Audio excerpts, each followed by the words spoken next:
Des attaques de drones samedi en Arabie Saoudite contre des sites pétroliers. Et 2 jours après, encore beaucoup de questions, tant économiques que géopolitiques. Et on va prendre le temps ce matin, le temps d'y répondre. Bonjour Francis Perrin.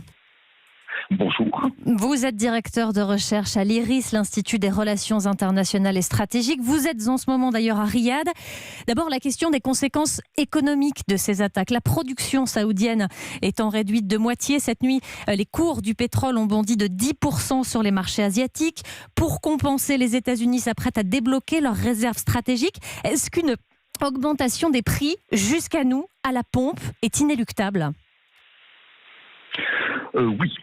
Avec une augmentation des prix du brut, vous l'avez rappelé ce matin, en Asie pour l'instant, et nous verrons la même chose en Europe dans les heures qui viennent sur le marché de Londres, il y aura forcément une augmentation des prix des carburants pétroliers dans les jours et les semaines qui viennent.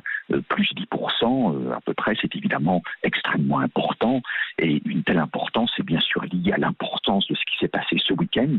Nous parlons de 2 attaques sur 2 installations pétrolières clés de l'Arabie Saoudite. L'Arabie Saoudite, c'est les 2e réserves pétrolières mondiales, c'est la 3e production pétrolière mondiale et c'est le 1er exportateur mondial de pétrole. Vous l'avez rappelé également, la chute de production confirmée par Saudi Aramco, la compagnie pétrolière nationale saoudienne, c'est près de moins 60%, 58% de réduction de façon immédiate. La grande question, c'est combien de temps cette réduction va-t-elle durer ? Et là, on attend des informations complémentaires de la part de Saudi Aramco et du ministère saoudien de l'énergie. Mais bien sûr, une telle augmentation des prix du brut se répercutera dans un avenir proche sur les prix des carburants à la pompe, en France, en Europe et ailleurs. Et il y a bien sûr le point que vous avez évoqué, est-ce que l'on va recourir à l'utilisation des stocks stratégiques ? Vous avez parlé des États-Unis, bien sûr, qui ont des stocks énormes, mais il faut parler plus globalement de l'AIE, l'Agence internationale de l'énergie, qui est d'ailleurs basée à Paris, qui regroupe 30 pays, dont les États-Unis, la France, le Royaume-Uni, le Japon, l'Allemagne, etc.